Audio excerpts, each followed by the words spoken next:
السلام عليكم ورحمة الله وبركاته. أهلا وسهلا بكم في فيديو جديد من قناة محمد كريم. كان في ممثل اسمه زكي رستم، لو تعرفوه.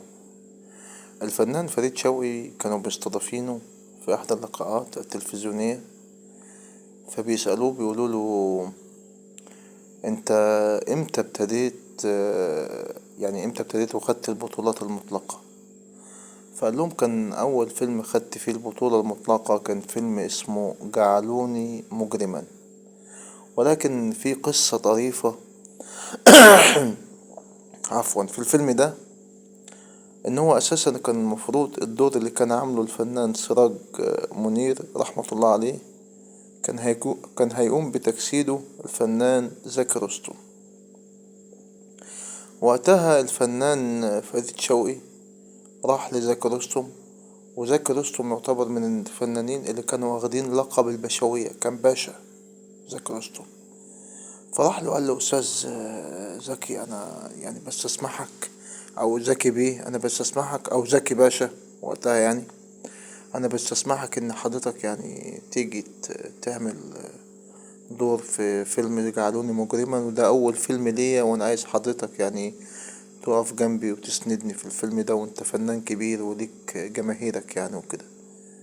فوقتها رحمة الله عليه الفنان زكي رستم قال له: بص يا فريد أفندي، أنا هوافق على الشخصية، بس هاخد 1500 جنيه.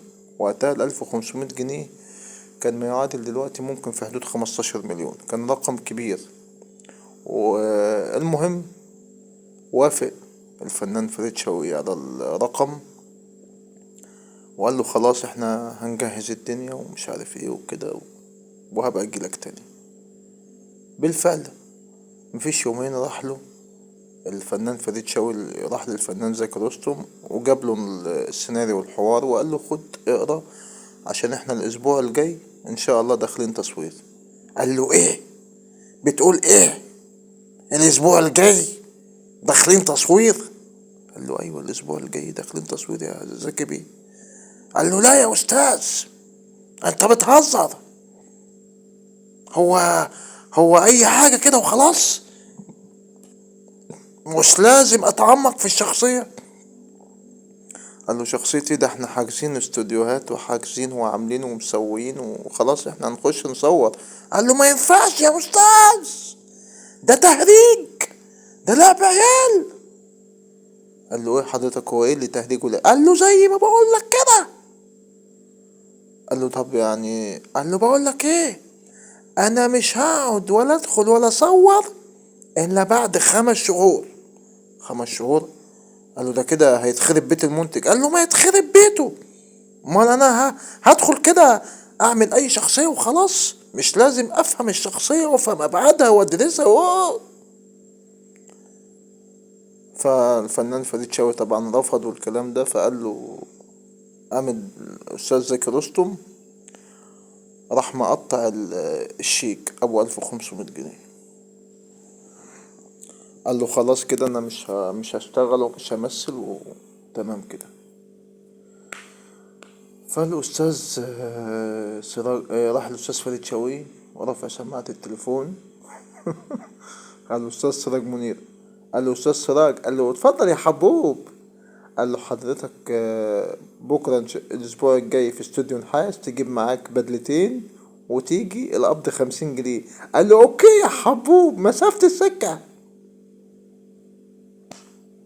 وقفل. رغم إن زكي رستم كان طالب رقم كبير، ورغم إن الفنان فريد شوقي كان بيتمنى إن يجسد الشخصية دي الفنان زكي رستم، ولكن ده الكلام ده وقتها بيقولك ان ده كان تهريج. كان تهريج ان هو يعني ما يقعدش يحضر للشخصية ويفهم ابعادها وي والكلام ده كله.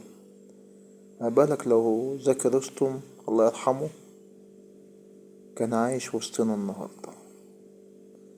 في فنانين بيقعدوا يضربوا في الافلام زي ما يكون بيضرب كوباية عصير قدامه. فدي كانت قصة الفنان فريد شوقي مع الأستاذ الكبير زكي رستم. تابعونا وانتظرونا في حواديت وقصص فنانين ومشاهير زمن الفن الجميل معانا دايما هنا في قناتكم، قناة محمد كريم. باي باي.